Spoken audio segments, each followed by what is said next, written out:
Stell dir vor, du trägst eine geladene Waffe mit dir herum. Du zielst damit auf deine Freunde, auf deine Kinder und am allermeisten auf dich selbst. Und du drückst jeden Tag unzählige Male ab, ohne es auch nur zu bemerken. Das klingt dramatisch, es ist die pure Realität. Denn diese Waffe ist deine Sprache. Wir glauben oft, Worte seien nur harmlose Werkzeuge, um Informationen auszutauschen. Aber die Wahrheit ist, jedes Wort, das du sprichst, ist eine Form von hypnotischer Suggestion. Deine Worte sind weitaus gefährlicher, als du denkst. Heute enttarnen wir die unbewusste Macht der Sprache und ich zeige dir, wie du aufhörst, dich und andere versehentlich zu sabotieren.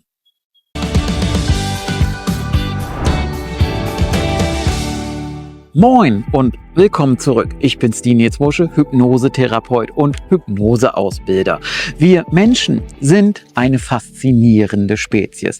Krähen nutzen Werkzeuge. Delfine kommunizieren miteinander, aber nichts reicht an das heran, was wir mit unserer Sprache tun.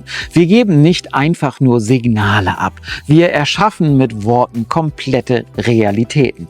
Ein Großteil unserer alltäglichen Kommunikation ist im Grunde nichts anderes als unbewusste Hypnose. Und weil wir uns dieser enormen Macht nicht bewusst sind, richten wir damit oft massiven Schaden an. Lass uns genau anschauen, wie das passiert, wo die größten Gefahren lauern und wie du das Ruder ein für alle Mal herumreißt. Das Konzept dahinter ist simpel, aber radikal. Alle Sprache ist hypnotisch. Selbst dieser Satz, den ich jetzt gerade zu dir spreche. Unser Unterbewusstsein ist ständig auf Empfang. Es filtert nicht danach, ob etwas nur dahingesagt ist oder als Scherz gemeint ist. Es nimmt Aussagen, besonders wenn sie von Autoritätspersonen kommen oder mit Emotionen aufgeladen sind, als absolute Befehle an. Schauen wir uns das erste gefährliche Feld an, die Medizin und den Nocebo-Effekt. Wir alle kennen den Placebo-Effekt, der reine Glaube an eine Heilung, der heilt. Aber sein dunkler Zwilling ist der Nocebo-Effekt. Wenn ein Arzt in einem weißen Kittel zum Patienten sagt, das wird jetzt gleich richtig wehtun oder noch schlimmer, mit diesem Schmerz müssen Sie nun für den Rest Ihres Lebens klarkommen. In genau diesem Moment befindet sich der Patient in einem hochgradig suggestiblen Zustand der Angst. Die Worte des Arztes wirken wie ein eiserner hypnotischer Befehl. Das Gehirn des Patienten akzeptiert das Kommando Schmerz für den Rest des Lebens und programmiert den Körper darauf, genau das wahrzunehmen. Worte von Autoritäten können also buchstäblich krank machen. Das zweite Feld ist noch alltäglicher. Unsere Kinder. Kinder befinden sich bis zu einem gewissen Alter ohnehin in einem permanenten Trancezustand. Ihr kritischer Verstand, der Türsteher im Kopf, ist noch gar nicht voll ausgebildet. Alles, was Eltern sagen, geht ungefiltert direkt ins Unterbewusstsein.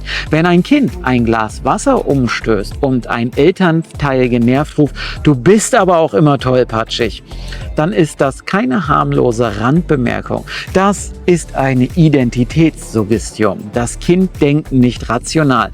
Mama und Papa ist heute einfach gestresst. Das Unterbewusstsein speichert gnadenlos ab, ich bin tollpatschig. Und es wird in Zukunft dafür sorgen, dass sich das Kind genauso verhält, um dieser implantierten Identität zu entsprechen.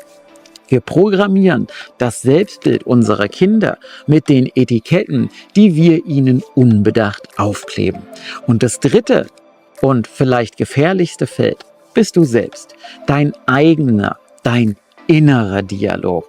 Wie sprichst du mit dir, wenn dir ein Fehler passiert? Sagst du, oh, da habe ich mich vertan, beim nächsten Mal mache ich es anders. Oder sagst du, ich bin so ein Idiot, ich kriege auch gar nichts hin. Du bist 24 Stunden am Tag mit dir selbst zusammen. Du bist dein eigener ständiger Hypnotiseur. Wenn du dir selbst permanent einredest, du seist nicht gut genug, du könntest etwas nicht oder das Leben sei grundsätzlich unfair, dann ist das Selbsthypnose in ihrer reinsten, destruktivesten Form. Dein Unterbewusstsein führt nur Befehle aus. Es wird dir im Alltag alle Beweise dafür liefern, dass du vollkommen recht hast. Wie stoppen wir das also? Wie entschärfen wir diese unsichtbare Waffe und machen sie zu einem Werkzeug der Heilung und des Erfolgs? Indem du radikal Verantwortung für deine Worte übernimmst. Du beginnst ab heute genau deine Sprache bewusst zu filtern. Streich destruktive, absolute Aussagen wie „Ich kann das nicht" oder „Du machst immer alles falsch". Mache daraus „Ich lerne gerade noch, wie das funktioniert" oder „Mir ist aufgefallen, dass diese eine Sache heute schiefgelaufen ist". Hör auf, negative Bilder in die Köpfe anderer zu pflanzen, anstatt einem Kind hinterherzurufen, fall nicht hin, was das kindliche Gehirn zwingt, zuerst an das Hinfallen zu denken, rufst du, bleib sicher auf deinen Beinen oder geh langsam. Und wenn du mit dir selbst sprichst, behandle dich wie deinen besten Freund oder deinen allerwichtigsten Klienten. Nutze eine Sprache, die Türen öffnet, nicht solche, die sie zuschlägt. Jedes gesprochene Wort formt die Architektur deines Gehirns neu. Wenn du zu einem Meister der Hypnose werden willst, dann führt absolut kein Weg an unserer Hypnoseausbildung vorbei. Dort lernst du alles, was du benötigst, um erfolgreich mit Hypnose zu coachen oder zu therapieren. Wir kratzen nicht nur an der Oberfläche, wir gehen in die absolute Tiefe dieses Handwerks. Such einfach mal bei Google nach Hypnoschool Hypnoseausbildung.